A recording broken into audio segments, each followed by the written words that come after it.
Look at all that ice. You have good insulation. Hi, this is Coco, and this is Ruger. It's 16 degrees out, and the temperature has me thinking about camp stoves. Camp stoves are one of the most important things that you're going to take with you on any camping trip. Mostly because making tea and coffee and cooking meals, well, that's your ritual for every backcountry adventure.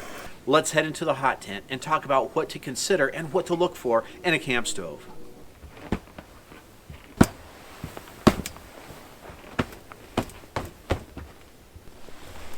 Well, come on in. It's pretty cold out there. Hi, I'm Robert from Trailmeister, and most years I spend the summer trail riding and horse camping. The rest of the year, I lead trail riding and horse camping clinics where I share my knowledge of trail riding and horse camping to help you escape the arena and enjoy the great outdoors. Before we get too much further, please hit that like button down below. Now let's get inside where it's a little bit warmer. After a few decades of camping, both with the horses and without, I've managed to collect a few stoves over the years. It's nice to be able to pick and choose, but really, at the end of the day, I only take one on most trips. Choosing the right stove for your trip can get kind of bewildering given the number of options available. But as with any piece of gear, if you can hash out a few basic details, you'll be able to pick the right one for you. Let's check some out. The way I figure it, there's really only 4 types of stoves. Canister stoves, liquid fuel stoves, alcohol stoves, and wood stoves like what I have heating the tent. So let's check out each of these 4 different types and talk about their pros and cons. Let's check out canister stoves first. Canister stoves are light, they're easy to use, they're really quick to boil, and they don't take up much space at all. Using a canister stove is about as easy as it gets. You take a can of pressurized fuel, screw the stove on,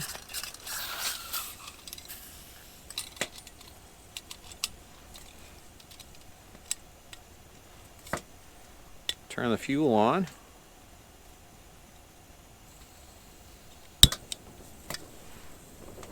and you're set. Couldn't get any easier. Here's some good things about the canister stoves. They're light and compact, they boil really quickly, they're super easy to use, and when they do burn, they burn really cleanly. There's no residue on the bottoms of your pots. Some bad things about canister stoves are the canisters are pretty expensive. They're not as good as a liquid fuel stove is in the cold. They can be tippy at times, and it can be hard to find a recycling center that accepts the empties. Oops. I used to use these canister fuel stoves all the time, but I've really gotten away from it in the past few years, mostly because they're kind of tippy like I showed, and also it's hard to find places where you can recycle the canisters. Now let's look at liquid fuel stoves. This is the Nova by Optimus. This is what I carry with me on most of my trips anymore.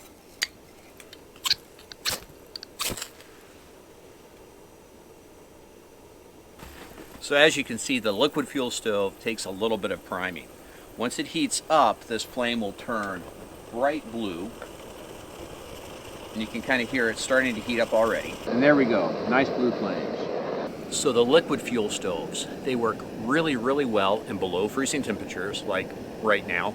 They also burn a variety of fuels, not only white gas, but some of them, like this one, can also burn unleaded, diesel even, kerosene, so they can use a lot different fuels. The bottles are easy to refill, and it's really easy to see how much fuel you have in them as well. I like them a lot because they typically sit lower to the ground. They've got a more stable base for your pots and pans. That and that I can refill these canisters makes a big deal for me.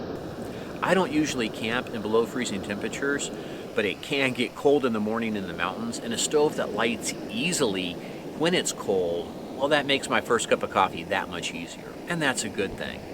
On the other hand, with the liquid fuel stoves, they can be a little bit heavier and a little bit more bulky than, say, a canister stove or an alcohol stove. You also have to prime them, which you don't have to do with the others, and they do have a little bit of a learning curve. For me, the liquid fuel stoves are where it's at. With this Novus Optimus stove, I can easily refill my fuel canister, It has a good solid base for support for my pots and pans, and even better, I've got a simmer. So I'm going to be doing a lot of cooking with this coming summer.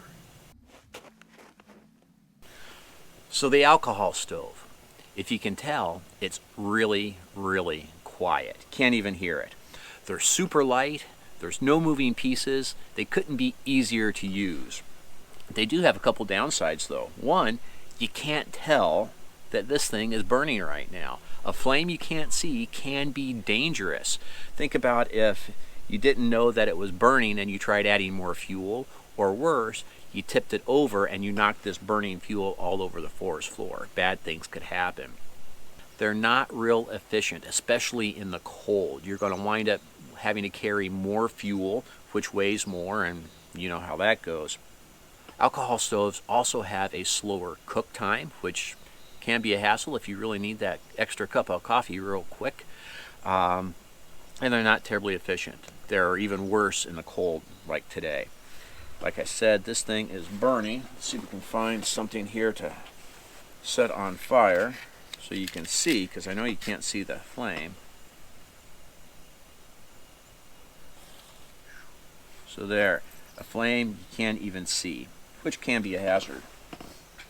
For me, the very worst thing about an alcohol stove is that you can't use these during most burn bans. So here in the Pacific Northwest, where summer is our camping and riding season, it's also the season for burn bans. And if you have an alcohol stove, they're not going to be legal in most places. Where the canister or the liquid fuel stoves would be legal.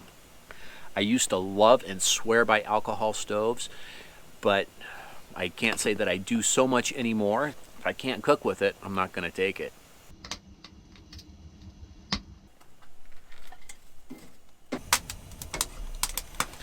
And then there's the wood stove. This is one of my wood burning stoves. This is from Nyco, and for a wall tent, this thing can't be beat. Wood stoves are a popular option among people that like to do things the old-fashioned way. With a wood stove, you won't have to worry about carrying any fuel, and the fuel itself is a renewable resource. Wood stoves do have some significant downsides. They require more time and effort than most backpacking stoves, and that can be kind of frustrating, especially when you're tired and hungry after a long day in the saddle. And you can't use them during most fire bans. So the pros and cons of wood-burning stoves. You don't have to carry fuel, you can find it, the fuel is free, and it's about as nostalgic as you can get. Here's the downside to wood-burning stoves. They take more time, effort, and practice to get a fire going. You're going to be cooking slower most often. Wood-burning stoves are also heavier than some of their counterparts, and being a wood-burning stove, you generally can't use them during a fire ban. I hope that this helps you pick out a stove that's best for your style of camping. For more practical information about trail riding and camping with livestock, give us a visit at trailmeister.com. We're also the largest guide to horse trails and camps in the world. Again, thanks for watching. Please click on that like button down below. Ruger and the girls would sure appreciate it. And until next time, happy trails.